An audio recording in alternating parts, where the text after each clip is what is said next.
We're not into Tuesday. It's still Blue Monday. Welcome to the Savage Nation. Remember last Wednesday I did a show on psychedelic horror stories? You figured, what's he talking about? Psychedelics are good for you. After all, the government puts out the message that alcohol's bad and drugs are good.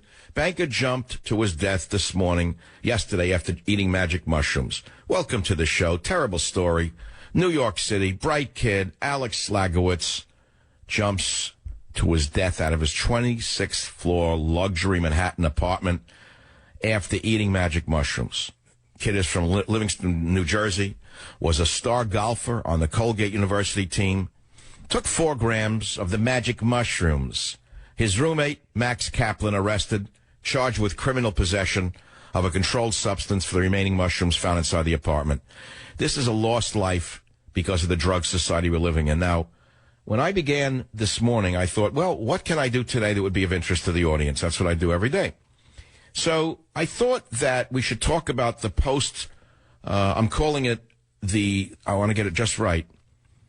The post-legal age that we're living in. That's what I thought of. Because of Obama breaking virtually every law he could get away with in order to advance the socialist agenda.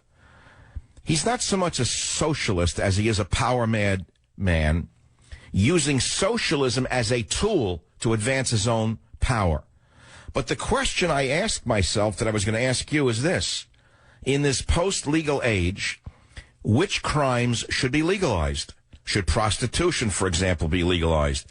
Should all drugs be legalized? And why am I coming to this?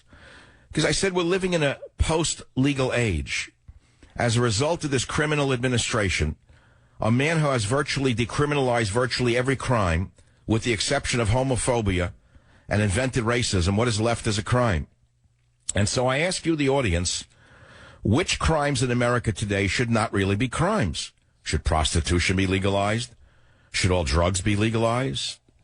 So listeners of the Savage Nation, since we are now living in a post-legal America, where the law itself has been perverted and destroyed, which of the remaining vices, so-called, and crimes should be legalized was the first question I had. Then I went on the Larry King Show. He's on a small television network, Aura TV, which is broadcast on RT television and other places. I happen to admire Larry King enormously. He's a liberal, of course.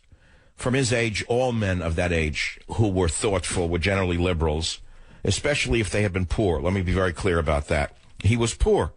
I'm not qualifying or justifying his liberalism, but he's a liberal of the classic type, meaning he's not a fanatical, vicious Bernie Sanders progressive, okay? So now listen to this. I was supposed to have been on the Larry King Show last week to promote my book, Teddy and Me.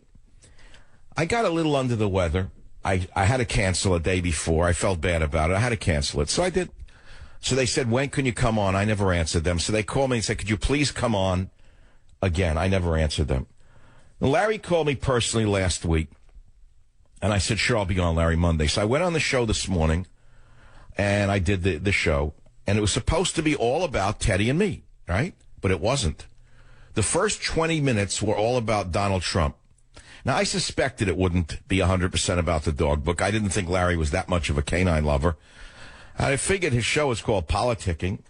He'd want to ask me a few political questions. But no, it was 20 minutes of a grueling series of very pointedly attacked questions, making me try to defend Donald Trump, written for him by people because he kept reading the questions. No matter what I asked, he had a ready answer for the statement I made and asked the next question. And we're going to play that tape for you, the raw, unedited version later, just as an exercise in what it's like to be in the media. I don't know how I did. I think I did well because I answered the questions as honestly as I felt I could. It was simple as that. So I'll have that for you on the show today. I also got a nice email that I never expected. People are putting down, they're saying, the radio business is really in trouble. Companies are losing money and there's no future in radio. I disagree, by the way. The business is the business, and business right now needs to be revised in many ways. But people are very down in the radio industry. I'm not. I'm rather bullish on radio. So I get an email from a gentleman at Cumulus that says, Michael, I have good news for you. You've been nominated for the Radio Hall of Fame. I said, oh, that's nice. Now, there are many categories in the Radio Hall of Fame nominations. And this category is the spoken word on-air personality. And there are only 4 nominees. I'm one of them. And on June 20th, I will tell you how you can vote for me. Public voting commences June 20th for the public. And you, the listeners of this show, can, I guess, you call a number or something I'm going to give you, or email, and I don't know. Oh, you text. You text a certain number with a certain code, and you say, I want Michael Savage to win the Radio Hall of Fame thing. But I won't have that for you till June 20th, okay? There's no guarantee I'm going to win because there are people on the list who have much bigger shows than I do. And so I wouldn't hold your breath for that one. So I'm just mentioning to you it's coming, and that's important to me, and maybe it'll be important to you to mention that. Meanwhile, your president, the most power-mad president in American history, getting away with virtual murder and war, continues on his apology tour. And he lifted the decades-old arms ban in his first visit to Vietnam. And Larry King asked me about that, and I had an interesting answer. I didn't know I would be asked about it, but, you know, I'm a reasonably well-read man in the news business. I figured out what was going on here. And I'll give you a preview of what I said. He said, what do you think about Obama lifting the arms ban on Vietnam? So I said, I thought we were going to talk about Teddy and me. What do you think about lifting the arms embargo on Vietnam? I said, well, I'll tell you, now that I think about it, I think the sorority is trying to use Vietnam as a factotum against China. And he said, what do you mean by that? I said, well, because, look, I've said on my radio show over and over again that North Korea doesn't do anything without China telling them what to do. I called them the junkyard dog of China, North Korea. And we don't really have any junkyard dogs in Asia, do we? And so now, by lifting the arms embargo, I said, on Vietnam, what we're doing is basically threatening China. Period. That's what I think.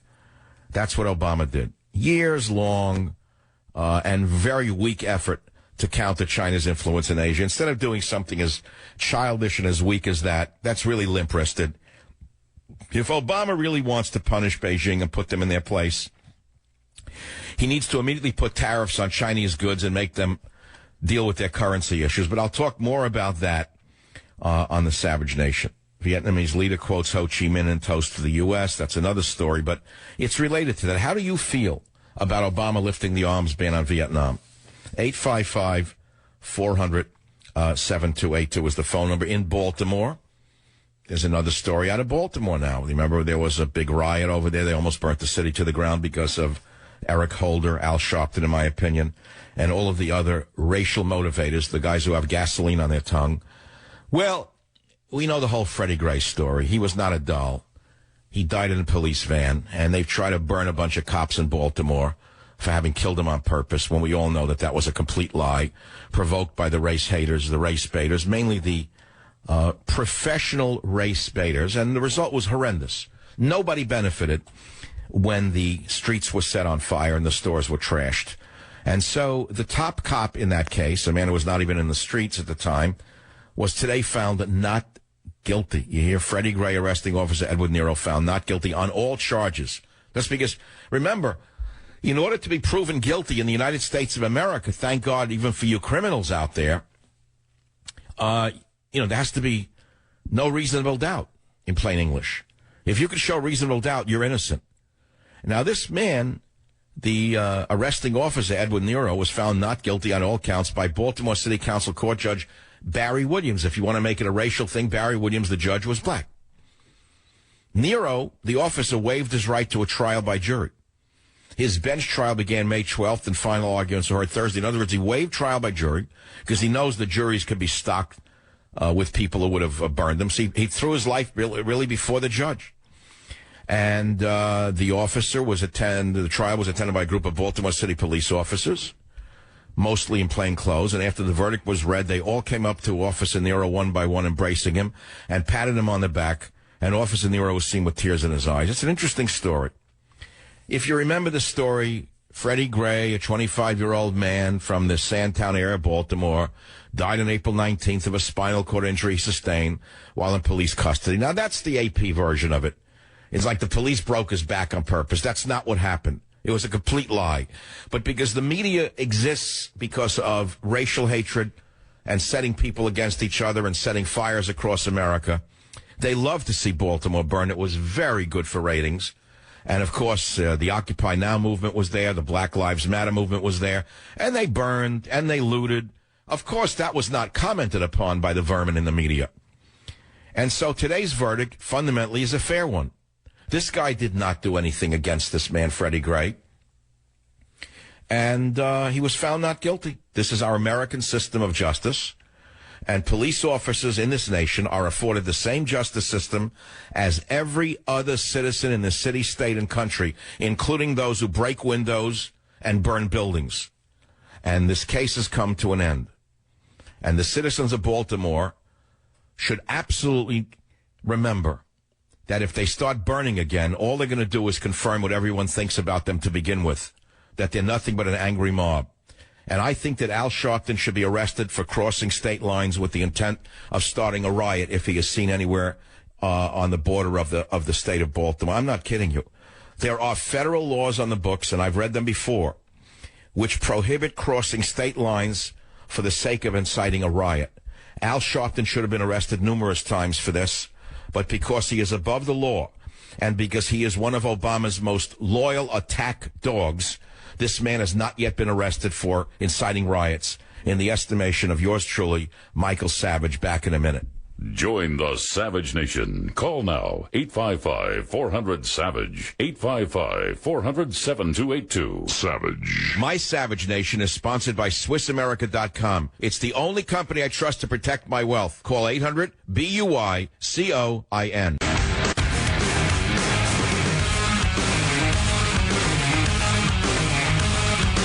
So, we're talking about the Baltimore cop found not guilty, because that's true. He was not guilty. We are talking about Obama giving Vietnam, what that means with regard to China, and how it's such an absurd movement on the part of the sorority. But that's what you'd expect from a sorority that is hard focused on transgendered illegals, rather than international affairs. In fact, the sorority is so compassionate towards transgenders that they've set up special housing for trans illegals. That shows you how compassionate Obama is. He's bringing in TB refugees into Indiana. They're giving special housing for trans illegals in Texas. What could be better? I mean, this is a compassionate man.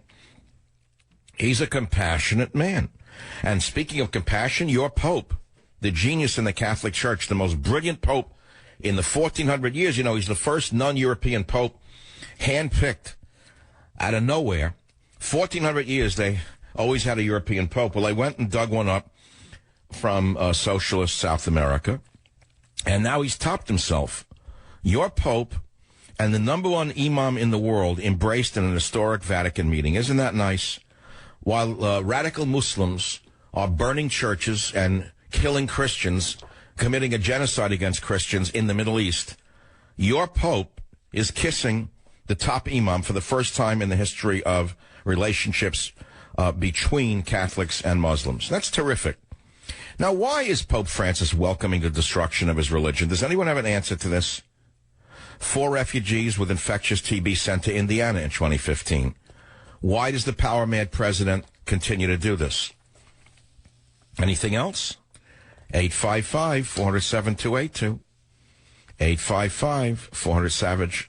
Now, if you're a veteran, or you have a father or a grandfather or an uncle who's a veteran who's been waiting a long time to be treated at a VA hospital, you should keep the faith, baby, because the VA Secretary, Bob McDonnell, said that long hospital waits are equal to that of lines at Disneyland. That's right.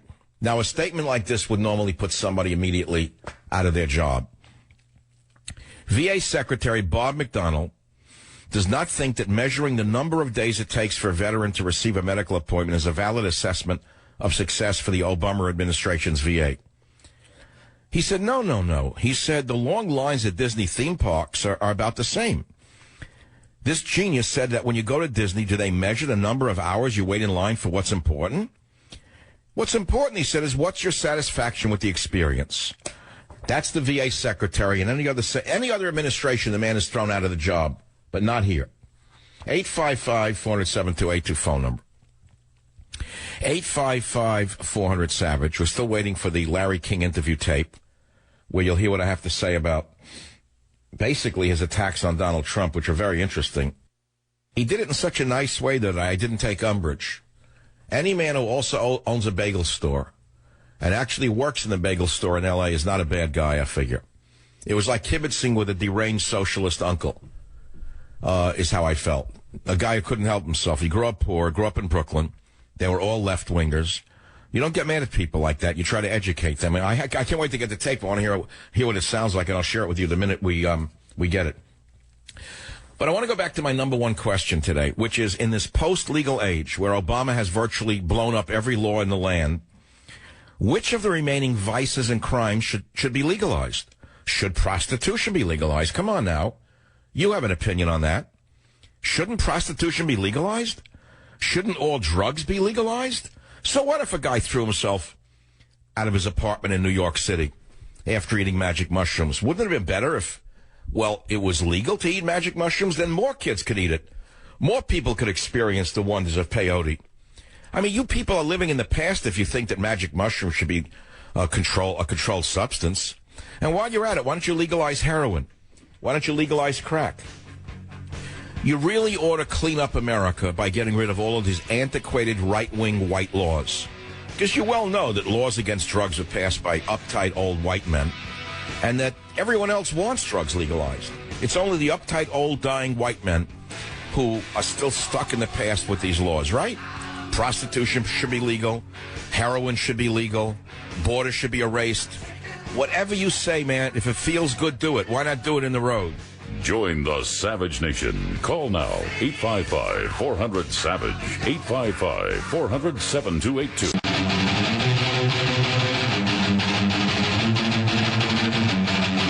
The United States is fully lifting the ban on the sale of military equipment to Vietnam that has been in place for some 50 years. As with all our defense partners, sales will need to still meet strict requirements, including those related to human rights. This change will ensure that Vietnam has access to the equipment it needs to defend itself and removes a lingering vestige of the Cold War. It also underscores the commitment of the United States to a fully normalized relationship with Vietnam, including strong defense ties with Vietnam and this region for the long term. Will that include landmines? Will he lift the ban on claymores? I mean, they worked real well. Is he going to lift the ban on claymores for Vietnam? And long-range artillery? What does it do? What do the weapons include? I wondered what he's giving Vietnam. We know why he's doing it. It's too little, too late. It's stupid. It's stupid foreign policy, by the way. It's childish foreign policy. There are better ways to deal with China's imperialism than funding a small country like Vietnam. What is he trying to do, provoke a little regional war? Ask Henry Kissinger. I'm sure he can give an answer that's very quiet, so brilliant. Disco Henry can figure out how to pit the small against the big, and Lao Tzu taught me personally over a corned beef years ago in Austria. If you pit the small against the big will always lose if the small is more vicious. See, Kissinger would approve of giving weapons to Vietnam. And so this is very smart. This is smart politics. What does Hillary Clinton think about giving weapons to Vietnam? What does Donald Trump think about it? See, I worked their names, and I had to. I had to work the names, and you'll turn the radio show off, because if you can't listen to the radio now without saying Trump, I'd say every minute, and Hillary every half a minute. In fact, if I just ran a tape that said Donald Trump, Hillary Clinton coming up in a discussion on the Savage Nation, I ran that over and over again for 3 hours, my ratings would double. People don't listen to what you say anyway. So what's the point of painting Persian miniatures if people are listening for punch words? And so we have the topics. President Obama heads to Asia to talk about climate change. Meanwhile, a solar farm caught fire. Oh, yeah. You didn't hear about that one? And you know what the name of the solar farm is? Ivanpah. Take a look at how it's tied to a famous congresswoman from San Francisco. You won't read that in the news. In energy news, President Obama's favorite solar panel facility in California caught fire. Ivanpah, the world's largest solar farm located in the Mojave Desert, which has been responsible for mass killing of birds since the various mirrors that surround the complex literally fry the birds out of the sky. You hear me? You hear me? Temperatures above the $2.2 billion slush fund facility, funded by the American tax people so that senators and congressmen and their relatives can get rich, are said to have registered as high as 1,000 degrees Fahrenheit. Birds are dying. Power is not being generated at the level it was supposed to. It's emitting 46,000 tons of greenhouse gas. Now the Ivanpah solar electric generating system in California caught fire. Firefighters had to climb 300 feet up a boiler tower after the fire was reported on an upper level around 9:30 a.m. But don't let that deter you from building more solar plants. We've got to kill as many birds as possible for Colonel Sanders. You see, it's another way of providing protein for the desert creatures, which is to burn the birds. And that way the endangered lizards will thrive. And so think about this. I mean, if you are a congresswoman from San Francisco and you have relatives who you gave $1 billion in free money to get involved in green energy, and so what if it's killing birds? You just get up and you bumble around and say, well, the birds are good for the lizards on the desert floor because the lizards were more endangered than birds. And therefore, if the birds fall out of the sky, the amphibian birds, and very good, and have a nice day. And guess what? You'll be on Larry King Live. Or you'll be on with Jake Woodtapper. Or better yet, you'll be interviewed by NPR about the brilliance of burning birds out of the sky with exploding solar facilities. WABC, Rick, welcome to the Savage Nation. I'm afraid sarcasm no longer sells. That requires an IQ of at least 90. Go ahead, Rick. What's on your mind?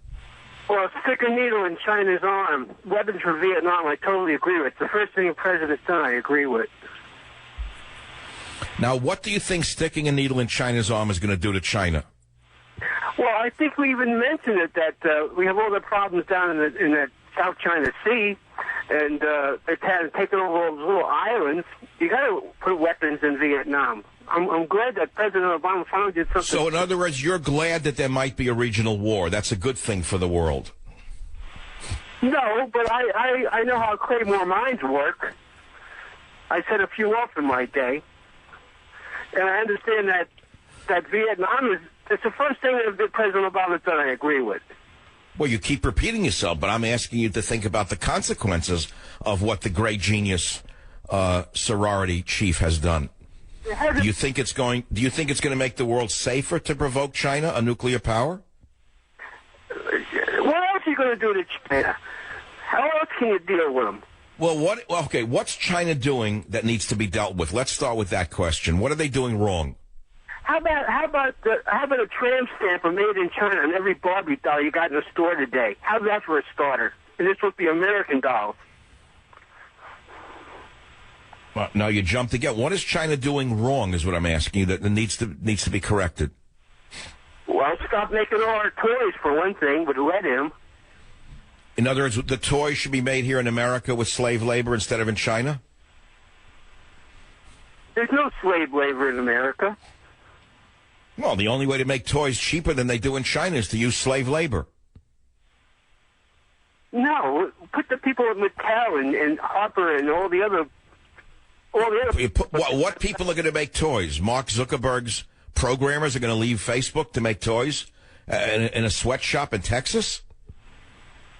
Well, those are billionaires. You can't get near them. You might as well give up. No, I know. So I'm asking you, what is China doing that's wrong that they need to be provoked by Obama's sorority girls?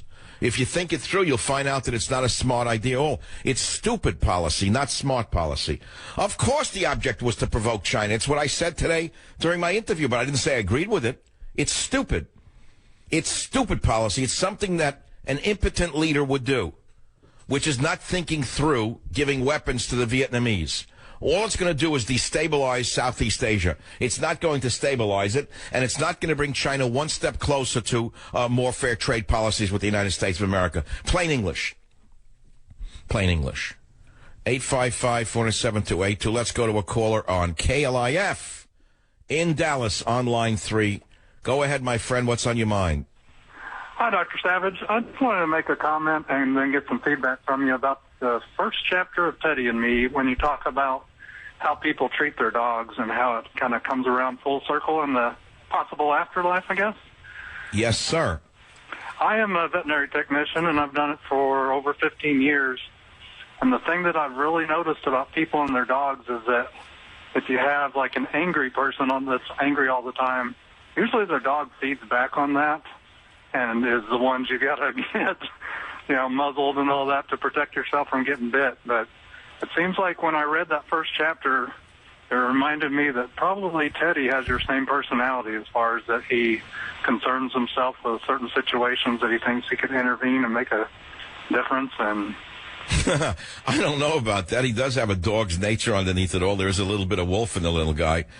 But I opened the book by saying a neighbor recently said to me that he judges a man by how he treats dogs. I said, I agree with that. And we went from there. And we talked about, this little guy. And I try to, sometimes I'm in a bad mood. Let me put it to you this way, Brian. There are days that things aren't going right for me, or I woke up on the wrong side of the bed. I have a headache, whatever. I don't feel good. And, you walk out of your bed, you see your little dog there. You have a choice. You can brush him aside. You can snap at him. Or you could go out of your way to be kind to that little creature. And what that does is it brings out the kindness in you towards humans later in the day, because it brings out a kindness from you that would have otherwise been dormant for the day. And that's the value of a dog, I think, is to bring out that gentleness in us, don't you think? Oh, yeah, I totally agree. I love seeing I can come home in a bad mood. Like right now, I'm standing here in front of one of my labs that she's a real sweet dog, but she's not the brightest dog in the world. But she's always wagging. Are Labrador retrievers not smart? I heard that they're very compliant. Children can poke them in the eye with things and they don't care. Are they nice or are they just stupid? Most of them are just nice. I've been told several times that the yellow labs are a lot smarter than the... In fact, if we're going to live in a post-racial America, I think we need to eliminate all labs that are not of a certain color, because it's offensive to the other labs, what you just said. And frankly, it reduces their self-esteem. And you don't want Labrador retrievers with bad self-esteem, do you? No, not at all. I totally... Okay. Yeah, you get the craziness of the world we're living in. So what do you do as a vet technician? You obviously work in a veterinary clinic. You aid the vet during medical procedures? And I'll assist in surgeries, and then we work, rooms when... How did you train to become I bet there's a lot of people listening who would like to get into veterinary work, but they don't have the time or the money to go to veterinary school, which is very demanding. It's as tough as medical school. How many years do you have to go to school to be a vet tech? In Texas, to certify, you have to go for 2 years of school. It's basically like an associate's degree. Wow, that's a lot of time. Yeah. And what's the salary range for a vet tech these days starting? Anywhere down here, it's anywhere between like $11 and $15 an hour, so it's not too bad, but it's... God, how do you live on so little money? I mean, come on, let's be realistic. That's not a lot of money to live on, but the cost of living is certainly less in Texas than it is in San Francisco. I know that. But, people don't know how hard it is to live on low wages. They have no idea unless they've actually worked for low wages. I'm sending you a copy, by the way, of Teddy and Me, and I thank you for being such a nice guy and for calling the show. But, I'm not kidding about the topic I really wanted to talk about. I haven't gotten any calls on it yet. It just shows you. I said, in this post-legal age, which crime should be legalized? Should prostitution be legalized? Should all drugs be legalized? Because Obama had, we say we're living in a post-racial age. Well, we're living in a post-legal age. He has skirted every law in the land that he doesn't like. He's gone around the law when he doesn't like the law. So now we're facing the issue of what really is crime and what really is vice. Don't you want to talk about that? KSFO, Andrew, welcome to the program. Your opinion counts. Go ahead, please. Yes, I think prostitution should be legalized. One of the comments someone always made to me about it was that if you allow pornography, where you can pay people to engage in sexual acts, why can't you pay one person for that? Well, the answer to that is, why shouldn't pornography be made illegal, since it's poisoning the mind of the world? That too. I'm just saying. In other words, two vices don't make for no vice. Why not eliminate pornography and arrest the pornographers and put them away for life and seize their assets, since they're destroying marriages and minds? It's one of the worst addictions in the history of mankind. Why shouldn't porno be made illegal? Oh, I entirely agree. I agree that it should be made legal. My point is that if it is legal, they should legalize prostitution as well. Otherwise, ban them. I understand, but that makes two wrongs don't make a right. By the way, you know how I feel about sex, don't you? Yes. No, you don't. The position is ridiculous. The relief is momentary, and the results are catastrophic. Okay. That's actually a joke, but you have to have read Chesterfield to understand it, my friend. Thanks for the call. I'll be right back. Join the Savage Nation. Call now, 855-400-SAVAGE, 855-400-7282. Savage. The Savage Nation is sponsored by Swiss America, the only company I trust with my financial future. Call 800-289-2646 or SwissAmerica.com. I guess one of the topics that caught fire is, should prostitution be legalized? And we got a lot of callers on that one. And then I jokingly went into my views on sex. I thought it was very funny the way I worked it in, because I was rereading my novel Abuse of Power over the weekend to see. It was really excellent, especially what I said about Islam and radical Islam versus moderate Muslims. But I stumbled upon a piece of dialogue where I said, well, you know how I feel about sex, Max, don't you? The position is ridiculous, the relief momentary, and the results catastrophic. She laughed. And I then actually looked up Chesterfield, where he said the pleasure is momentary, the position ridiculous, and the expense damnable. So I think I improved on Lord Chesterfield's aphorism, so you can now call me Lord Savage. And I should be entered into all books of knowledge amongst the great writers of all time. Lord Savage said what I said, and it's an improvement on Lord Chesterfield, who lived in the 1600s. We've evolved. It's absolutely true that I improved on Lord Chesterfield's aphorism. 855-400-7282. I forget the number. I said the wrong number, the right number. I can't remember anymore. Let's take a prostitution call. I think that's a good one. And then we're going to do the Vietnam issue. We're going to do the other issues that are hanging fire that we haven't talked about. I think they're all good. Which laws should be eliminated to legalize what? How do you feel about Obama lifting the arms ban on Vietnam? The Baltimore cop was acquitted. That's a topic. Which crimes should not be crimes? I think that's a good topic. This is, frankly, a talk show for the thinking person. It's not 2 legs good, 4 legs bad. It's not just, grunting about a candidate 15 hours a week, I hope, right? So what do you want to talk about? Let's do one of the calls that I just mentioned. Here we go. WTNY in New York. Tom, line 3. What's your topic? Yes, I think prostitution should be legal. Okay, but you got to say why. Because it would cut down on sex crimes. Instead of a guy taking what he wants, he can reach in his pocket and pay for it. And it also would cut down on pollution. But wait a minute. What makes you think that there are men who would not seek to have sex against the will of certain women simply for the evil power trip that he gets out of it? Well, I'm not saying that, but there probably would be many that would just soon pay for it than take it. Well, that's assuming that you're being very discriminatory toward the poor, though.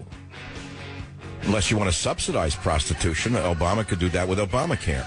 Join the Savage Nation. Call now, 855-400-SAVAGE, 855-400-7282. Savage. And now, America's most exciting radio talk show, The Savage Nation. Talk radio for the thinking person, home of borders, language, culture. And here he is, Michael Savage. What I do is I let what comes in my head go out on the air. Welcome to the show. I mean, within reasonable limits.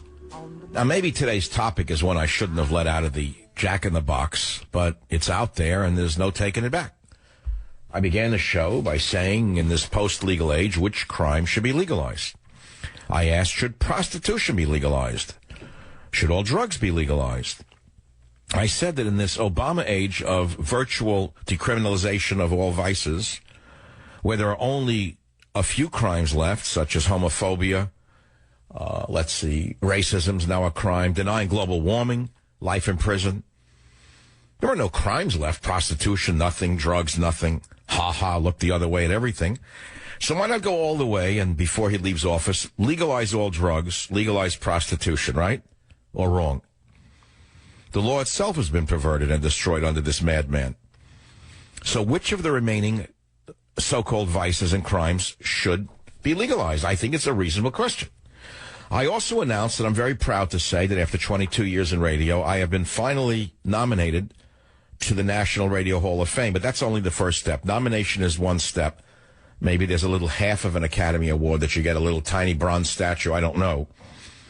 But you're going to have a chance to vote on it yourself by texting on June 20th if you'd like me to win the award in one category, which is spoken word on-air personality. There's actually only 4 people that I'm competing with. I would say that with your help, I might just get it. It's hard to say. Everything's political, and it's all a matter of how many people bother voting. It's free, you know. I'll let you know in June. It'd be nice to have. And if I don't, I don't. But at least I was nominated, right? That's a good thing. So now let's go on with the show. On with the show. And if you're asking, what did I say about sex? I'd rather quote Lord Chesterfield, who said, sex, the pleasure is momentary, the position ridiculous, and the expense damnable. Now, he lived in the 1600s. Maybe today the pleasure is longer than momentary because of niacin. Maybe the positions are no longer ridiculous, given the low nature and the low status of most humans who live at low positions to begin with, so maybe it's not ridiculous. And as far as the expense, it's virtually free today. So I don't know about the expense being damnable. The only expense is if you get a psychotic woman who wants to accuse you of something you didn't do. Then the expense, of course, is damnable. But otherwise, what? Where's the expense today? But let's go to the legal prostitution issue. What do you think about that one? KYYA Radio. Scott, welcome to the Savage Nation. From which state are you calling, Scott? Where are you? I'm in Billings, Montana. That is so great. The late, great state of Billings, Montana. Obama's flooding you with refugees. I know that. Wonderful. I just wanted to say about prostitution, legalizing it is a slippery slope. It's going to create more divorce in this country, which is going to create more single families, which is also going to create more welfare, and I do believe that's the same with drugs as well. Well, that would be the object of a socialist government. To do exactly that, which is why in socialist Europe prostitution is legal. They don't want marriage and family. That's antiquated. The idea of one man and one woman raising children, you know what a hard job that is? Leave it to the state. Look at the great nanny state where there are no men left in England except those behind bars. Take a look at my website, michaelsavage.com, and take a look at what's happened to the average English man. They don't even feel like men anymore because of the nanny state. They've been turned into virtual dogs in their own nation. I'm not making this up. It's absolutely true what the nanny state has done to masculinity. But now, the issue is not about the nanny state. It's about legalizing prostitution. As I well know, those who operate within the corridors of the Obama administration would love to legalize drugs and prostitution. They don't dare do it right now because they don't think that we, the little people, are ready for it. But believe me, they have the plans on the drawing board. I'm sending you a copy of Teddy and Me because, let's put it to you this way, dogs are more innocent than men. Okay? It's as simple as that. And it's a pleasure to have one. Sometimes I look at them and I say how innocent they really are. But, of course, look, when they go atavistic, they're not so innocent. I was walking them the other day, and there's always some people that really belong in prison themselves. I was in the Golden Gate National Recreation Area down near the Golden Gate Bridge. I have my little dog on a leash. Most normal people recognize that dogs should be leashed. Take a guess which dogs I saw off leash. Evil people, mainly with threatening dogs, usually pit bull mixes, are the lowest forms of humanity on the planet. They use those dogs as weapons, and they generally use them to threaten you. And the fact of the matter is there can't be a cop for every leash. And that's the story of the world that we live in. It's each man for himself. Sometimes dialogue, or shall I say monologues with others, helps us arrive at some sense of sanity. And I hope that that's what radio can do for you, which is at least have a dialogue in some civilized manner in order to approach some degree of civility and sanity. Now, I'm not going to talk about the election today. There's absolutely nothing to talk about. If you think I'm going to spend 3 hours, the poll is this, the poll is that, he's up, down, and da-da-da. They didn't report this, they're evil. How come they didn't say this? He's up 2 ticks on this one. On that one, he's down, he's up, but he's really down. And on the other, da-da-da-da. 855-400-728. There's no news. None. What's the news out there? Let's see. Here's news in the New York Post. Banker plunges to his death after eating magic mushrooms. Well, he was practicing what he wanted to do. He was enjoying magic mushrooms. He was a brilliant young man, had a whole life ahead of him, but say he engaged in recreational drug use. Isn't that what they teach you at Harvard? If it feels good, do it. Why don't you experiment the way I did? Hey, things happen, you know what I'm saying? They shouldn't make drugs illegal. Why, if the drug had been legal, he would have still taken the mushrooms and fallen off or fell off the building or jumped. So what's the difference then if it's legal or illegal? The answer's simple. In the more use of the drugs, the more suicides and the loss of life. That's all. Obama says, let's arm the Vietnamese. Baltimore cop not guilty in death of Freddie Gray. Syria, is that still happening? Is Syria still at war? I don't know. That's not in the news anymore. Are they still killing and murdering? Oh, sure. Nah, not really. You don't want to read about that because it makes Hillary look like what she really is, a warmongering maniac who brought about the Arab Spring and destroyed the Middle East. So let's not talk about Syria. You notice how Syria news has disappeared virtually? Because the average person, wait a minute, is Syria still going on? How did this happen? How did Syria melt down? Oh, it was Hillary's Arab Spring, funded by George Soros. The architect of that was Brzezinski, in my opinion. The enactor was Hillary Clinton, in my knowledge. The disaster was total, in my opinion. WBOB in Jacksonville. Tim, line 3, topic, please. Go ahead, please. Well, Dr. Savage, I'm personally frustrated over prostitution and drug laws from the perspective I'm a taxpayer. I'm a landscaper in the Florida sun, and it frustrates me that money is taken out of my check to lodge a prostitute in jail or to put a pothead in jail for the offense of nothing more than getting high. I don't agree with these things. I don't personally have any favor to these things, but I just don't see how, when money is taken out of my check to fund the government, how that is them putting my money to good use. It doesn't. You actually make a very important libertarian point in some ways. It's absolutely true. And it's an interesting question that has to be talked about, because how many people are really in jail for using marijuana these days? Are there any left? Hasn't it fundamentally been legalized across America with a wink and a nod? How many people are rotting in jail over using marijuana today? Well, there could be, I don't know, on a traffic stop. If they find drugs, you go to jail, right? And there are people in prison, by the way, on a very, let's say, it starts with a minor misdemeanor. The next thing you know, they find marijuana in his car. That's a double. And God knows the license plate's expired. That's a triple. They put him away for 1 to 2, and the guy comes out a hardened criminal. So don't think I'm in favor of the increasing criminalization in America. I'm also a citizen of the country. I also don't want to be caught up in the long arm of the law for no reason. So I understand your point of view. With regard to prostitution, I think it's a little different. Because, yes, you could argue it's a victimless crime. And you could also argue that if prostitution would be legalized, the women would be safer, as would the, let us say, the users of prostitution, who wouldn't face going to prison and having their families destroyed. But what about the disease that men get from prostitutes and bringing that home? Isn't that a problem? It's a problem, but at the same time, I'd call that assumed risk. You know, they're the ones willingly going out and doing that, so if they contract some form of venereal disease, well, no one forced them to engage in prostitution. All right, so you're basically a libertarian with regard to drugs and prostitution. That's what you would be defined as.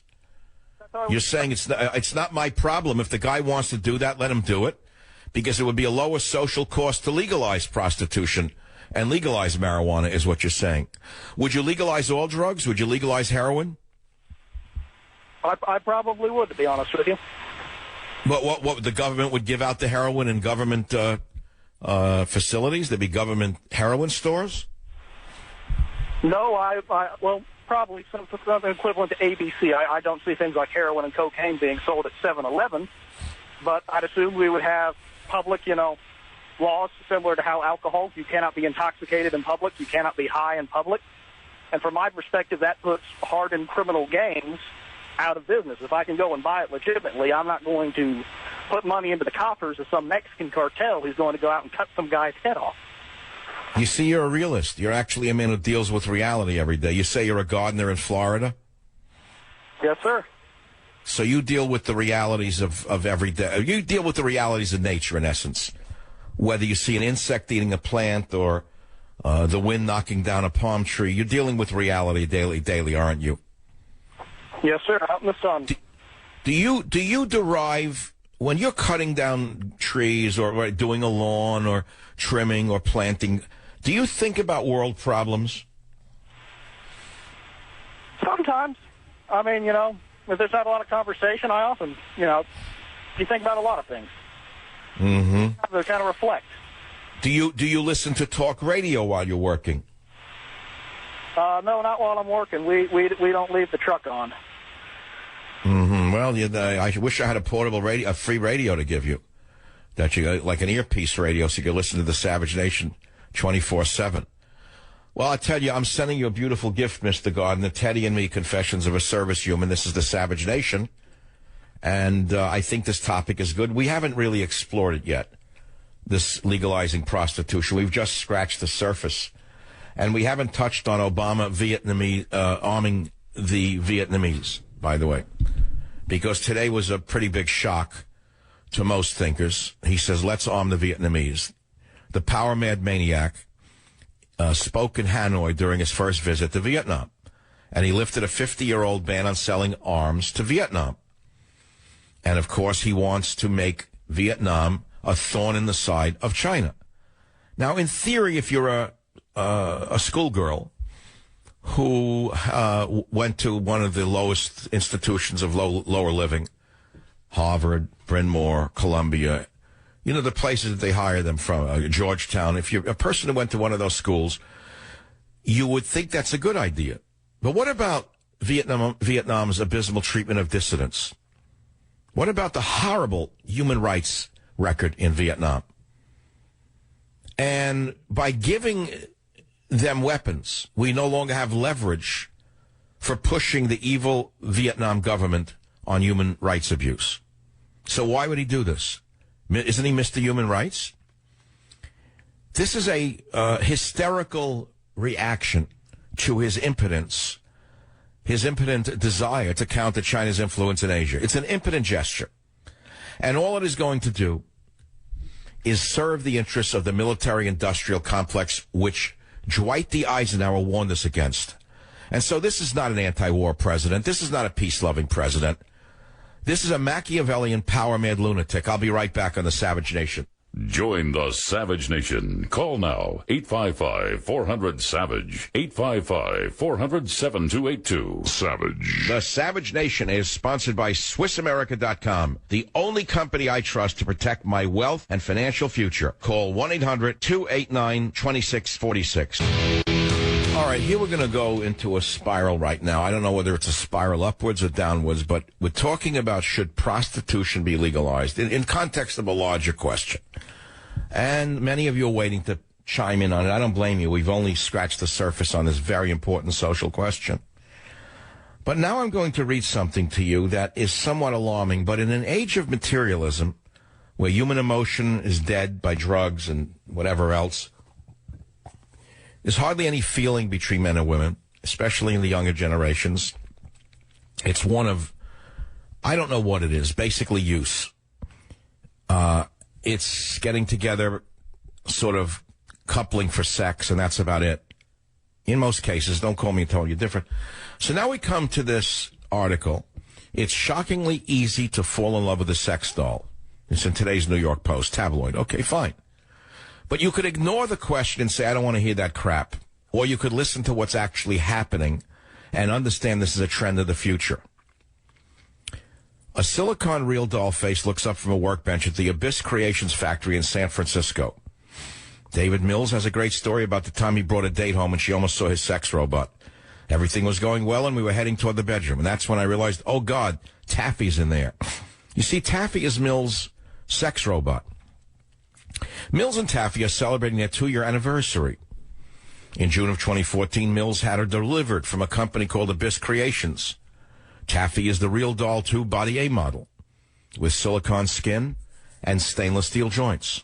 Her $7,149 price tag included an extra $500 for custom freckles because Mr. Mills wanted her to look more realistic. The doll also features, per the website, I can't read certain things, and a hinge jaw that opens and closes very realistically. I'll leave it at that. So he has dates and he has a sex doll. And he covers up the sex doll when he brings someone home to be with. Her face is the only part of her that's visible, and her vacant stare and unkempt blonde hair, she looks like a dead body. The equivalent of a fresh corpse peeking out of leaves in a forest preserve, waiting to be discovered. He says, I wouldn't call this a relationship. I think one of the misconceptions about sex robots is that owners view their dolls as alive, or that my doll is in love with me, or that I sit around and talk to her about whether I should buy Apple stock. In other words, that the owners are out of their mind. My friends, you do know this is the trend of the future. You do know that. We're going to talk about this, as well as should prostitution be legalized, because one day that will be a dead profession, let alone the world's oldest profession. Join the Savage Nation. Call now, 855-400-SAVAGE. Savage. All right, so welcome back to the show. You know, you say, well, you're skipping around. Maybe I am, maybe I'm not. But I started by talking about should prostitution be legalized? And then I got into sex robots because it's a huge story right now in the New York Daily Post saying it's shockingly easy to fall in love with a sex doll. Now, I know nothing about this, honestly. I don't. I've heard about it. I'm reading stuff that I cannot believe is going on. Never mind what they cost. I don't understand what they're making. I can't understand how they make it, why anybody would want one. And so I want to read a little bit more on this because people are predicting this is actually a trend of the future. And they say that sex dolls are today where the Wright brothers were with the airplane. Swear to God. They said, you're not going to believe what is going to be coming down in the future. So they talk about Daryl Hannah in Blade Runner, or Kelly LeBrock in Weird Science, or Nicole Kidman in The Stepford Wives. They say sex robots in 2016 are more reminiscent of Mattel's Chatty Cathy dolls from the 1960s, which couldn't do much besides coo, give me a kiss. And then they say that the real dolls come with an abundance of options. You can choose from 19 faces, 5 eye colors, 15 hairstyles, and 11 different styles of blank. I can't even say the word. I had no idea. 19 faces, 5 eye colors, 15 hairstyles? Sounds like the average liberal from the Upper East Side. Meanwhile, the Roxy Gold robot from True Companion, with a base price before the extras of $6,995, comes with options such as a heartbeat and a circulatory system, and the ability to talk to you about soccer. Regardless of your skills, all the dolls have an option of an orgasm. I don't understand that either. Then he writes, of course, the reason anyone wants a sex robot, she has an off switch. I mean, that's such a sexist joke. But I had to read it because it's funny. Taffy and her ilk are laughably primitive, but then again, so were the Wright brothers' prototypes. We went from this is a fantasy to I want more legroom and premium economy in less than a century. In love and sex with robots, the evolution of human-robot relationships, AI expert David Levy predicts that by 2050, love with robots will be as normal as love with other humans. He even promised that Massachusetts will be the first state to legalize marriage to robots. Well, if you can see that Obama became president, I think half the voters are robots. But that's a separate story. And then they go into a talk to a New York-based futurist who claims, according to a 2014 Pew Research survey, that in less than 10 years, robotic sex partners will be commonplace. And on and on. The people actually creating this technology aren't even as conservative with the timeline. Matt McMullen, the CEO and founder of Real Dolls, thinks it could only take a handful of years before we see a robot capable not just of ultra-realistic sex, but of, quote, expressing the illusion of emotions. Again, the Real Housewives of Beverly Hills.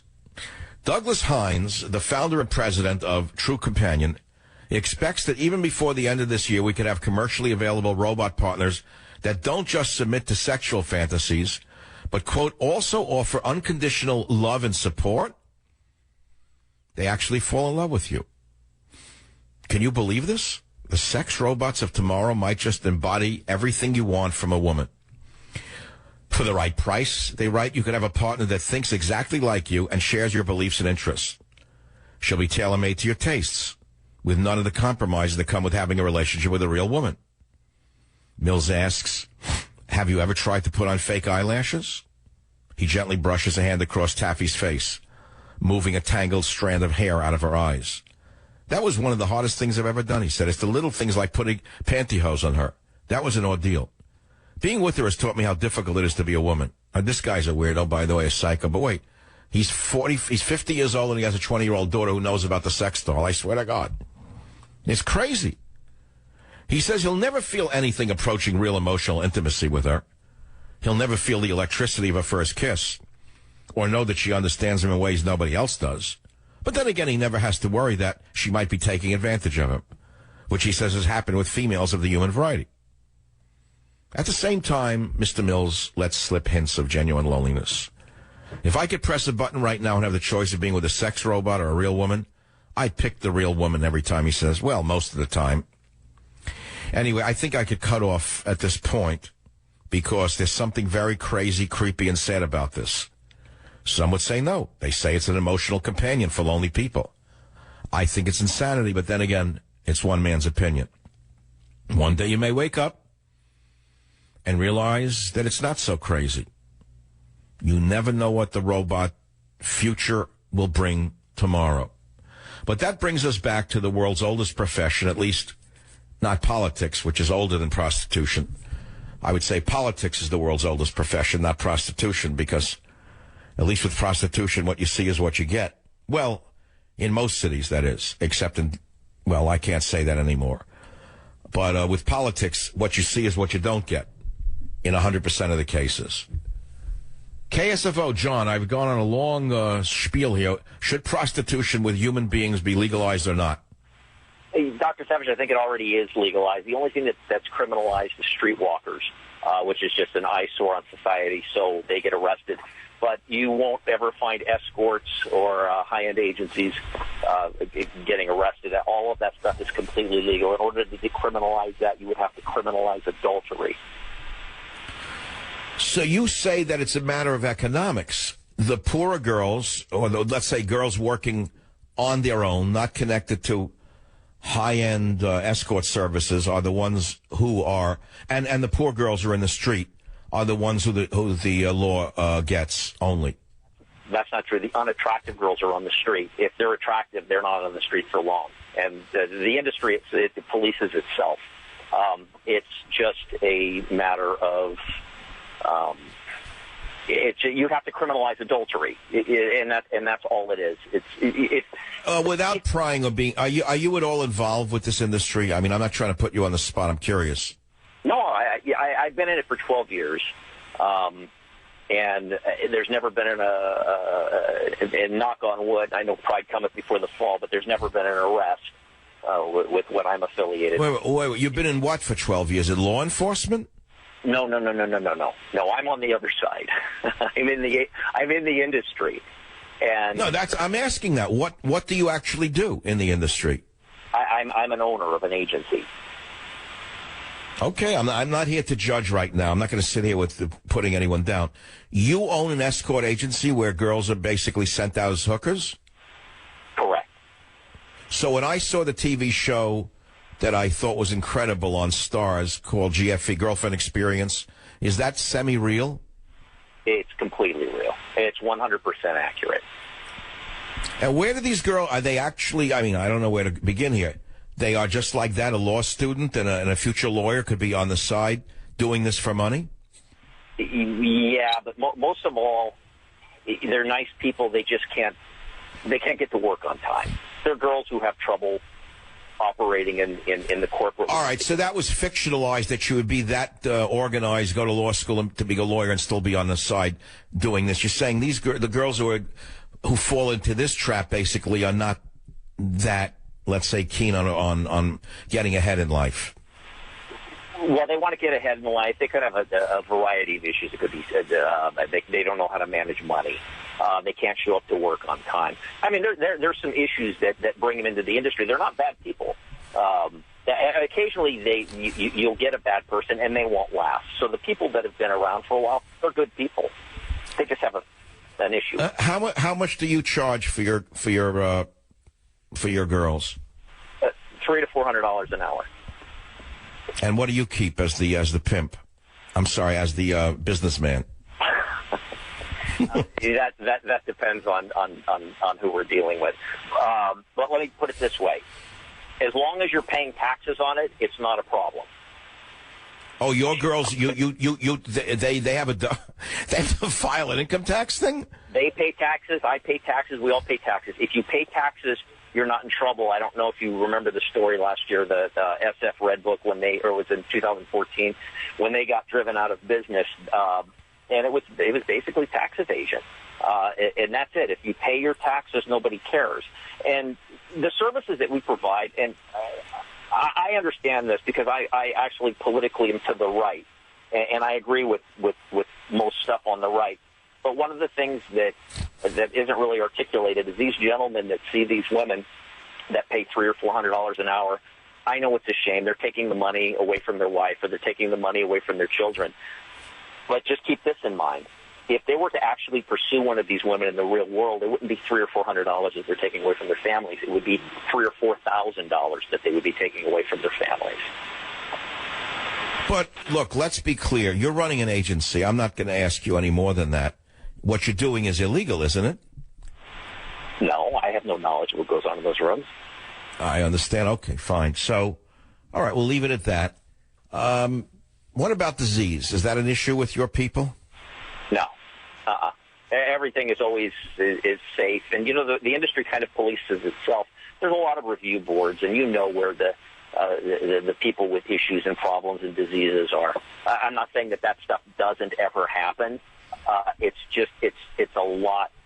It's self-policed. It's its own business, and if people have diseases, that's really bad for business. And the sex robot thing, I know this is off my topic, but the sex robot thing, in 2016 we were all supposed to have flying cars by now. And the sex robot thing's never going to happen, because the reason that men see these women is for one reason. They want to feel special to these girls, and nobody's ever going to feel special to a robot. Okay, so I want to ask, people are probably very curious about this. You're actually operating outside the law, but you say you're not. You're saying basically the poor girls are the ones who are getting arrested on the streets. If we watch a show like Cops, they're usually harassing the girls on the street. I should say arresting them, because to me it somewhat looks like harassment, incidentally. And so the cops have to do it. That's their job. I understand that. Maybe they'd rather not do it. I'm not a big fan of vice squads, frankly. When I watch these cop shows, it strikes me as very iffy and icky, because it looks to me like they're wasting tax dollars on a very, very minor crime sphere. All these men in body armor and machine guns arresting a hooker or arresting a John, I think it's insanity. Why not use all of that firepower on drug cartels, I say to myself. I mean, I'm talking how I look at a TV show like this. So, I don't have a firm opinion on this issue. I really don't. I know from a moralistic point of view, I'm supposed to say I'm against legalizing prostitution and that. But if you look at the entire spectrum of events related to it, I don't think that it matters what I think anyway, because I think that's where the society is heading, don't you? Yeah, I think the girls that are being arrested on the street, it's not regarding sex, is because of drugs. Those are people who've hit rock bottom, and if you've ever seen one of those women arrested, they're not somebody that would, they're charging $40 to. Yeah, I've seen that. It's horrible. I don't know who would go with those women. I just don't understand that to begin with. But they're usually poor men who are at the bottom of the social order who can't find a real woman. Now, most of the women who you work with, do you know them? I mean, are they liberals or are they conservatives? I'm not joking now. Do you know their politics? Yeah, you'd be surprised. Most of them fall to the right. Nobody would ever have expected that, John. Is that true? Not all of us. Just about all of us fall to the right. You know, it's more of a libertarian point of view. But, you know, we have good Christians, you know, and I'm not here to judge. I don't, you know, whatever they want to believe. John, are any of these girls who are doing this on the side married? Yeah, and what's unusual about it is we have to have their husband's permission because we don't want that type of trouble. You know, you don't want a wife doing this on the side and her husband doesn't know because that could lead to bigger issues like my murder. So you're covering all of your bases. Well, John, this has been a very interesting digression for the show, but it's what talk radio should be doing, I think, which is going into areas that are interesting to the listener. I don't have any further questions. If listeners did, I guess they would ask these questions. John, would you appreciate a copy of Teddy and Me for your brothel? I would adore it, and I have all your books, and I'm a huge fan. Oh, great. What a compliment that is. There goes my literary career. All right. John, stay on the line. A copy of Teddy and Me goes out to John, the brothel owner on the Savage Nation. I'll be right back. Join the Savage Nation. Call now, 855-400-SAVAGE, 855-400-7282. Savage. Hey, our Savage Nation is sponsored by SwissAmerica.com, the only company I trust for wealth insurance, gold and silver. Call 800-BUYCOIN. All right, folks, here's another little story for you today on Monday, the 23rd of May. On the Savage Nation, Supreme Court, your Supreme Court, just tossed a black man's death sentence. He had a death sentence. He was a black man because the jury was all white. Thrown out. That's all. 4-4. No. 7-1. 6-1. 7-1 in favor of the death row inmate. 7-1. Now, still, there's been no investigation of the strange death of the Supreme Court justice. Even though if a bum falls in the street and dies on his own accord, just falls down, hits his head on a curb, there's an autopsy. But a Supreme Court justice partying at an odd motel on the border in a border town in Texas, no autopsy required because Wolf Blitzer runs the media. Not Wolf Blitzer, his type, you know what I'm saying? No one even asked why was there no autopsy. Pillow over the head. Oh, all Italians of that age sleep with pillows over their head. It came out. Remember that? Remember that cover? Italians of that generation love pillows on their head, even if they're in weird border town motels in a touch of evil territory. NBC poll, Trump and Hillary in virtual tie. Ho-hum. NRA endorsing Trump. Very nice. Washington State Republicans back Cruz over Trump. Fox poll. Trump narrowly beating Clinton. It's in May, for God's sakes. Give me a break already. Well, we'll have more news, views, and reviews on the Savage Nation, including the topics I've raised. Also, Teddy and Me is in every bookstore in America. Look for it. And I have been nominated for the National Radio Hall of Fame to be a 2016 winner. And on June 20th, I will tell you how you can vote for me. It's open to the public. Spoken word on-air personality. Yours truly, your favorite talk show host, Michael Savage, nominated. Join the Savage Nation. Call now, 855-400-SAVAGE, 855-400-7282. Savage.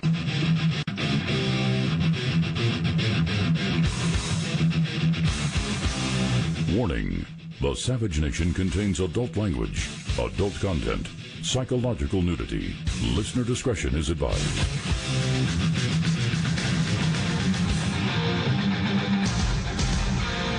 And now, America's most exciting radio talk show, The Savage Nation. Talk radio for the thinking person, home of borders, language, culture. And here he is, Michael Savage. Blue Monday, how are you, Blue Monday? Got to work like a slave all day. It is me, Michael Savage. If you're listening to me, it's because I'm your favorite talk show host, and thank you for being with me all these minutes, days, weeks, months, years. Some of you have been listening since 94. So the National Radio Hall of Fame announces nominees in various categories, and I'm nominated amongst only 4 for the Hall of Fame induction. And in order to win, you have to vote for me. But you can't do that today. It's open to the public, by the way, which is odd. Usually these awards are, it's like everything else, very political, and it's insider, industry professionals. So you're going to be able to vote on June 20th if you care to nominate me for the Radio Hall of Fame. And just think about that. That means one of my great-grandchildren can sell it on Antique Roadshow. Great-grandpa's... what was that in? Radio? What was that about? Oh, radio. Don't you remember way back in the old days in America they had a thing called radio? No, what is radio? Well, it was about the same time as marriage between man and woman. Way before sex robots. Oh. We heard about those times. Yeah, those are the ancient times. Weren't there nations in those days? Yeah, that's right. There were actual countries with names, flags, identities, histories. Didn't they have veteran cemeteries for men who had fought for the nation's borders? Yeah, but those were run over by bulldozers by the New World Order because it reminded people that there were nations and sovereign nations, and we couldn't have that. Flags became illegal, just as today the Confederate flag is illegal. The American flag was made illegal in the year 2040 because it reminded people of various uncomfortable things. National anthem, illegal. No, there's a new world anthem where you sing to Zis and Zas. Zis and Zas is who you sing to. A restaurant owner found guilty of death by chicken tikka masala. I had a look at this one. Guy went into a restaurant in England. Guy died. Why? Because the man who owned it, Mohammed Zaman, apparently switched out almond powder for a cheaper ground nut mix containing peanuts. There are people who will die from peanuts. It's a reality. They get an anaphylactic reaction and they die. The guy was 38 years old. He said no nuts. He wrote it on the order. And this guy substituted a cheaper mix with peanuts, and he went into shock and died at the hospital. So you can't make a joke about that. But the fact is there are people who have food allergies that are very real. It's not in their head. So now, look, I'm not allergic to any topic.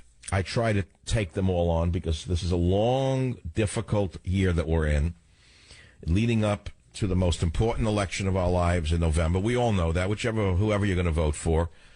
And until then, we have to talk about things other than Trump and Hillary. I mean, there are other topics in the world. Can we get through one day without it? Well, if so, today is the day to get through without it. So I've introduced a whole host of other topics, including, in this post-legal age, which acts should be legalized which are currently illegal, like prostitution and drugs. I mean, Obama's a post-legal president. He's gone around the law. He's stepped on the law. He's avoided the law. He's ignored the law everywhere he could. So let's talk about it. KSFO, Don, line 9, what's your opinion? Go on. You're on the Savage Nation. I just want to say that the Twilight Zone guy, Rod Serling, I don't think in his wildest dreams he could have ever come up with this one, with this sex doll thing. It's completely crazy, and it's so, it's just, the society is gone. I don't know. I know, but, okay, so let me ask you a broader question. Should I have avoided the topic altogether on this show? No way. You come up with the best. You are the best. People are jealous of you because you're so smart. Well, I mean, if I were talking about the post-legal society, then I'm talking about what crimes should be decriminalized. Then I say, should prostitution be legalized, right? We're talking about that. Then also I see this article on sex robots and how they're making them so lifelike. I figured, hey, this fits right in. But I hope I didn't offend your sensibilities in any way, did I? No, the debauchery of the society is, I don't know. It's totally crazy. It kind of reminded me, I think, when you first started, when you subbed for Taliaferro, I think, you had this same subject with some guy, and he talked about some farmer down in the I don't know if it was you, but it was just crazy when you think about how these people make their living. And what this other guy who said about the right-feeling people, the right-leaning people, it's amazing, this world. What do you mean? You mean that most of the women who are hookers are conservatives? Yeah, I didn't. I would think that. Well, yeah, wouldn't you think that most girls who are selling their bodies are liberals? But he said no. Most of them are conservatives. I know. It reminded me. Some of them wear crosses and are Christians. He said, and they're married, and the husbands have to sign a release. I couldn't believe what a guy was telling me. One last thing I want to say. You had put out a tape for the Savage when the Paul Revere Society. You had a CD. It's the best in the world. I wish you could re-release it because I lost it. Wait, how you talking? 20 years ago? Yes. What was on that tape? Do you remember? Liberal women, and then just it was that old shtick, how to pick up liberal women in bookstores, which I did in the first year of radio. Hilarious. You got to. Yeah, that was funny stuff. I used to do different stuff in those days. Well, I'm going to send you something kinder and gentler and not too crazy. It's my new book, Teddy and Me: Confessions of a Service Human. If you love me, you'll love Teddy and me. Thank you. Oh, my God. It is a crazy world compared to the world that I started in the radio. Can you imagine what 20 years is going to bring from today? And think about that. I often do that. I say, like, okay, what we're living through now. You look back 20 years, we say, would you ever have believed that we would be living with a president who was so above the law as we are now? Would you have ever believed we would see a power-mad president like this getting away with virtually everything for so long? Would you have ever believed we'd have a president who would make nice with Fidel Castro and his killer brother? I mean, go down the list and say it's impossible to believe that this would go on without the impeachment of anyone in that office. But we're living through that. And at the same time, we're living through the total and absolute debasement and meltdown of every sense of reality that we've ever had in our life. Every sense of decency has been thrown out the window. Every sense of nobility. Remember the word noble? He's a noble person. She's a noble person. Look at the vermin who are held up by the media. Look at the garbage that they hold up as role models. Look how they cover up the vermin of our society and everything is upside down.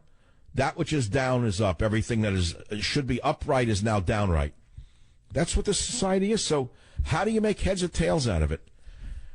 I navigate it as though I'm floating in a turbulent sea and I'm holding on to a life raft. And there's a bunch of people around me and we're all linked together in these life rafts and there's waves coming at us. And somebody's got to keep up the singing. That's my job, is to keep up the singing while the waves wash over our heads, knowing that we will survive one day. Someday we will reach land. It is someday we will reach the promised land together. We'll find ourselves on a dry shore where we can take the life rings off, dry ourselves off, and start society all over again. Because right now, the filth of society has washed over all of us decent people. You heard me. We are the decent people, and they are the opposite. And I'll be right back on the Savage Nation. Join the Savage Nation. Call now, 855-400-SAVAGE, 855-400-7282. Savage. Your Savage Nation is sponsored by SwissAmerica.com. It's the only company I trust for tangible assets, gold and silver. Call 800-BUICOIN. Well, look, the fact is there is a lot of news today. Your president went to Vietnam and ended the arms embargo, which have been in place for 50 years. You could say, oh, that's wonderful because now they're going to jab China in the ribs, Well, if you're a progressive, how do you support warmongering? If you're a progressive, how do you support the military-industrial complex? If you're progressive, how do you support this maniac in the White House now? I don't get it. Maybe you don't. Maybe you don't. I don't know how. I don't know who his base is anymore, since the man really is not anything other than a Machiavellian power-mad individual. Here are some of the other headlines, in addition to should prostitution be legalized. Obama's plan to reintegrate ex-convicts into society raises crime fears. As you know, the power-mad executive-in-chief has gone into overdrive in the last 2 months, changing policy to make it easier for ex-cons to rejoin society. Well, in a way, that's okay. However, what about the fears of increased crime and safety? That doesn't matter, because if you're going to make an omelet, you got to break a few eggs. And so some of the things that have now become illegal as a result of the maniacs who are running the country, ex-offenders are now able to get state ID cards without any questions about their criminal history. You want a job, a federal job application, doesn't matter if you had been a rapist or even a terrorist for that matter. You can't ask questions about whether you had been a criminal. College application, no problem if you were a violent rapist, because according to Obama, you have every right to a college application. You're a landlord. You have a condominium. You have a number of apartments. Wouldn't you want to know if your renter was a rapist or an arsonist? Hold it a minute. I'm sorry, but that's violating Obama's federal law, because you're discriminating against the former inmate. And if you want that inmate to reintegrate into society, get a nice apartment, you can't ask him about these things, not according to the maniacs who are running the country. Pittsburgh police refusing to work security at Beyoncé's concert over anti-police message. Well, she could always hire the thugs who burnt down Baltimore to come in, give them machine guns, and they could help her at the... Anyway, you got the picture. It's a meltdown, the whole thing from top to bottom. KSFO, Mark, line 9. What's on your mind, Mark? Go ahead, please. You're on the Savage Nation. Oh, Dr. Savage, I want to just tell you that Rod Serling did do a story about the sex robot, except, they weren't explicit like today. And it was all about loneliness. And I can even equate it to today, with everybody being on the internet, social media, where they don't even talk to anybody. And it was just an unbelievable story, with the sex issues kind of undermined it. But it was a great Twilight Zone, because there was so much empathy to the robot at the end. And it was an unbelievable story. I mean, I got to look into that one. I thank you very much for that call. I didn't know about that. I hadn't read that one. Now, if we have a piece I did called Robots or Robots Are Us, Robert, you pulled it before. Could Jim find it? Jim, do you have it ready to go? It was a fun thing I did a number of years ago. If we can't get to it right now, it's only a minute long. I did it many years ago. You got it, guys? And this is a thing I did a parody over 10 years ago that is really, it fits perfectly today with this question of sex robots on the Savage Nation. Let's listen in and see what it was like. This is Graham Hancock. I'm here outside of Disneyland. I'm at the International Clones Are Us convention. The violence is escalating as the clones are feeling more and more squeezed out of society.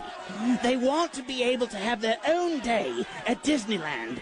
They're chanting. Listen to these chants, ladies and gentlemen. It's very frightening. Only clones, only clones. No normals, no normals, no normals. Rallying the crowd is the world-famous Jesse Jack's clone. Listen to me. Clones have rights too. You can't take rights away from clones. It's wrong. It's immoral. You can't take rights away from clones. Clones are people too. Clones are somebody. Clones are somebody. The clones are demanding their own special day at Disneyland. They want the normal people kept out so that they, the clones, can enjoy the day without the near and sneers of the regular human population. One can understand the feelings of the clones as they are peered upon by the normals. Rights. Clones want rights. Give us our rights. Give us our rights. Diversity. Stop discriminating against clones. Clones are people too. Ever since clones were introduced into our society, they feel that people have not accepted them because they aren't completely human. You must understand that clones need love too. Put an end to clonism. Clonism is wrong. From Disneyland, this is Graham Hancock signing off. Back to you, Michael Savage. I'm sorry, but, just based on that piece alone, I should win the Radio Hall of Fame award in the spoken word on-air personality thing. I'm going to talk more about it on June 20th, when you can actually vote for me.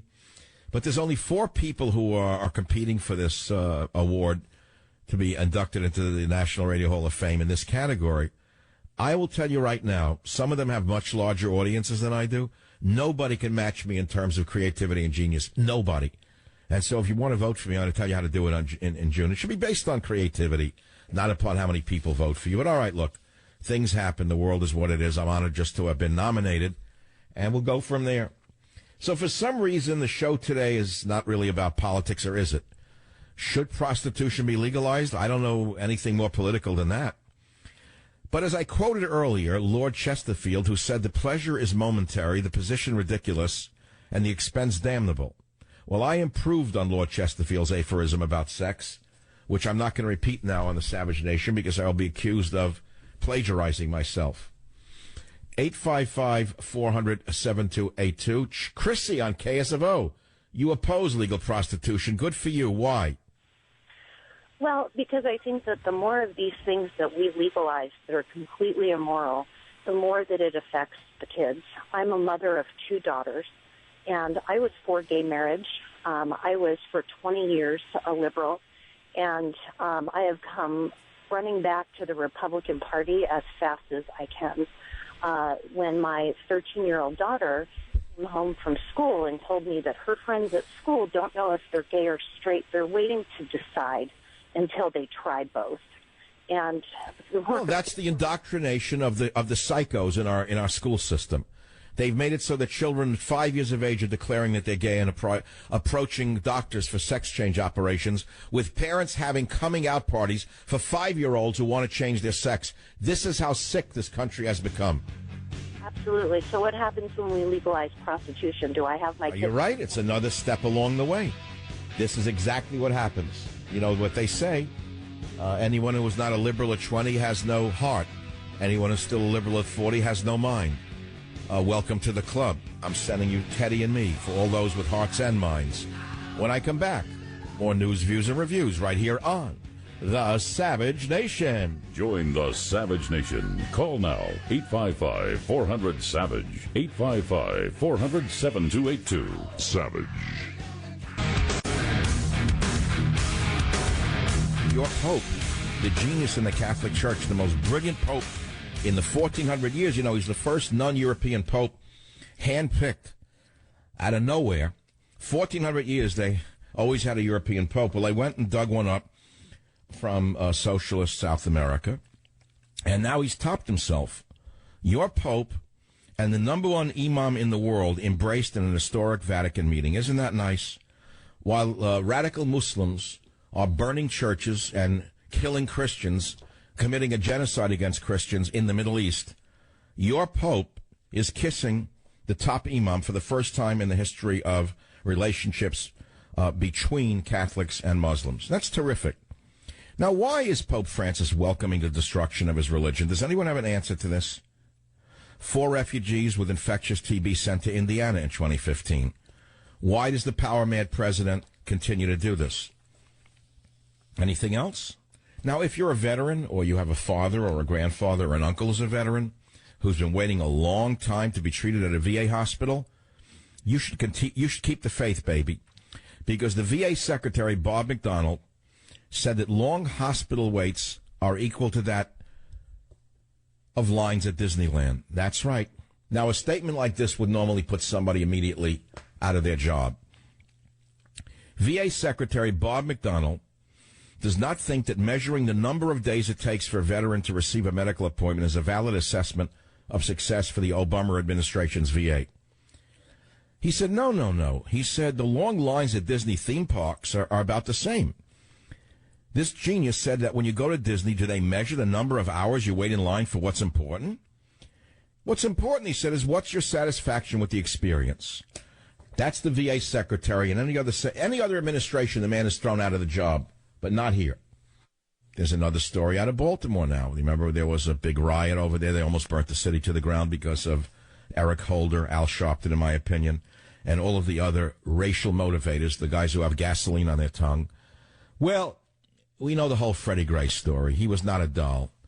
He died in a police van, and they've tried to burn a bunch of cops in Baltimore for having killed him on purpose, when we all know that that was a complete lie, provoked by the race haters, the race baiters, mainly the professional race baiters, and the result was horrendous. Nobody benefited when the streets were set on fire and the stores were trashed.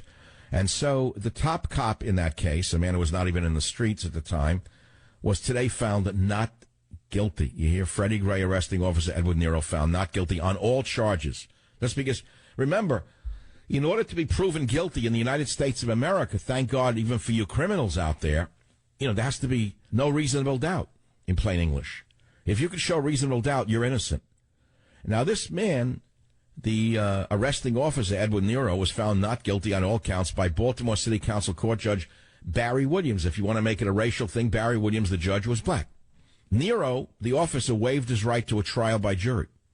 His bench trial began May 12th and final arguments were heard Thursday. In other words, he waived trial by jury because he knows the juries could be stocked with people who would have burned him. So he threw his life really before the judge. And the trial was attended by a group of Baltimore City police officers, mostly in plain clothes. And after the verdict was read, they all came up to Officer Nero one by one, embracing him and patted him on the back. And Officer Nero was seen with tears in his eyes. It's an interesting story. If you remember the story, Freddie Gray, a 25-year-old man from the Sandtown area of Baltimore, died on April 19th of a spinal cord injury he sustained while in police custody. Now, that's the AP version of it. But because the media exists because of racial hatred and setting people against each other and setting fires across America, they love to see Baltimore burn. It was very good for ratings. And, of course, the Occupy Now movement was there. The Black Lives Matter movement was there. And they burned and they looted. Of course, that was not commented upon by the vermin in the media. And so today's verdict fundamentally is a fair one. This guy did not do anything against this man, Freddie Gray. And he was found not guilty. This is our American system of justice. And police officers in this nation are afforded the same justice system as every other citizen in the city, state, and country, including those who break windows and burn buildings. And this case has come to an end. And the citizens of Baltimore should absolutely remember that if they start burning again, all they're going to do is confirm what everyone thinks about them to begin with, that they're nothing but an angry mob. And I think that Al Sharpton should be arrested for crossing state lines with the intent of starting a riot if he is seen anywhere on the border of the state of Baltimore. I'm not kidding you. There are federal laws on the books, and I've read them before, which prohibit crossing state lines for the sake of inciting a riot. Al Sharpton should have been arrested numerous times for this, but because he is above the law and because he is one of Obama's most loyal attack dogs, this man has not yet been arrested for inciting riots in the estimation of yours truly, Michael Savage. Remember last Wednesday I did a show on psychedelic horror stories? You figured, what's he talking about? Psychedelics are good for you. After all, the government puts out the message that alcohol's bad and drugs are good. Banker jumped to his death yesterday after eating magic mushrooms. Terrible story. New York City, bright kid, Alex Slagowitz, jumps to his death out of his 26th floor luxury Manhattan apartment after eating magic mushrooms. Kid is from Livingston, New Jersey, was a star golfer on the Colgate University team, took 4 grams of the magic mushrooms. His roommate, Max Kaplan, arrested, charged with criminal possession of a controlled substance for the remaining mushrooms found inside the apartment. This is a lost life because of the drug society we're living in. Now, I thought that we should talk about the post-legal age that we're living in. Because of Obama breaking virtually every law he could get away with in order to advance the socialist agenda, he's not so much a socialist as he is a power-mad man using socialism as a tool to advance his own power. But the question I asked myself was this: in this post-legal age, which crimes should be legalized? Should prostitution, for example, be legalized? Should all drugs be legalized? And why am I coming to this? Because I said we're living in a post-legal age. As a result of this criminal administration, a man who has virtually decriminalized virtually every crime, with the exception of homophobia and invented racism, what is left is a crime. And so I ask you, the audience, which crimes in America today should not really be crimes? Should prostitution be legalized? Should all drugs be legalized? Since we are now living in a post-legal America where the law itself has been perverted and destroyed, which of the remaining vices, so-called, and crimes should be legalized? I also got a nice email that I never expected. People are putting down, they're saying, the radio business is really in trouble. Companies are losing money and there's no future in radio. I disagree, by the way. The business is the business, and business right now needs to be revised in many ways But people are very down in the radio industry. I'm not. I'm rather bullish on radio. So I get an email from a gentleman at Cumulus that says, Michael, I have good news for you. You've been nominated for the Radio Hall of Fame. I said, oh, that's nice. Now, there are many categories in the Radio Hall of Fame nominations, and this category is the spoken word on-air personality, and there are only 4 nominees. I'm one of them. And on June 20th, I will tell you how you can vote for me. Public voting commences June 20th for the public. And you, the listeners of this show, you text a certain number with a certain code, and you say, I want Michael Savage to win the Radio Hall of Fame thing. But I won't have that for you till June 20th, okay? There's no guarantee I'm going to win because there are people on the list who have much bigger shows than I do. And so I wouldn't hold your breath for that one. So I'm just mentioning to you it's coming, and that's important to me, and maybe it'll be important to you to mention that. Meanwhile, your president, the most power-mad president in American history, getting away with virtual murder and war, continues on his apology tour. And he lifted the decades-old arms ban in his first visit to Vietnam. And Larry King asked me about that, and I had an interesting answer. I didn't know I would be asked about it, but, you know, I'm a reasonably well-read man in the news business. I figured out what was going on here. So I said, I thought we were going to talk about Teddy and me. What do you think about lifting the arms embargo on Vietnam? I said, well, I'll tell you, now that I think about it, I think the sorority is trying to use Vietnam as a factotum against China. And he said, what do you mean by that? I said, well, because, look, I've said on my radio show over and over again that North Korea doesn't do anything without China telling them what to do. I called them the junkyard dog of China, North Korea. And we don't really have any junkyard dogs in Asia, do we? And so now, by lifting the arms embargo, I said, on Vietnam, what we're doing is basically threatening China, period. That's what I think. That's what Obama did. Years long and very weak effort to counter China's influence in Asia. Instead of doing something as childish and as weak as that, that's really limp-wristed. If Obama really wants to punish Beijing and put them in their place, he needs to immediately put tariffs on Chinese goods and make them deal with their currency issues. But I'll talk more about that on the Savage Nation. Vietnamese leader quotes Ho Chi Minh in toast for the U.S. That's another story, but it's related to that. How do you feel about Obama lifting the arms ban on Vietnam? So we're talking about the Baltimore cop found not guilty, because that's true. He was not guilty.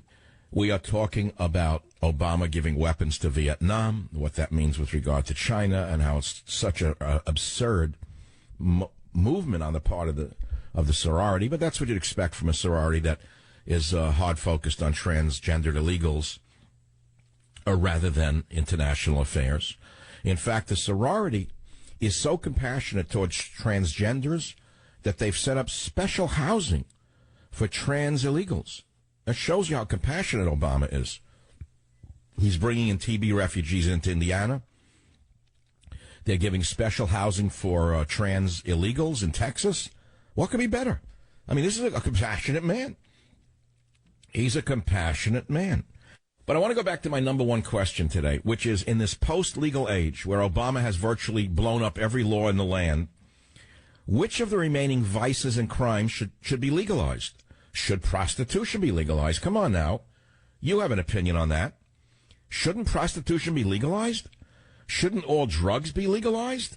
So what if a guy threw himself out of his apartment in New York City after eating magic mushrooms? Wouldn't it have been better if, well, it was legal to eat magic mushrooms? Then more kids could eat it. More people could experience the wonders of peyote. I mean, you people are living in the past if you think that magic mushrooms should be a controlled substance. And while you're at it, why don't you legalize heroin? Why don't you legalize crack? You really ought to clean up America by getting rid of all of these antiquated right-wing white laws.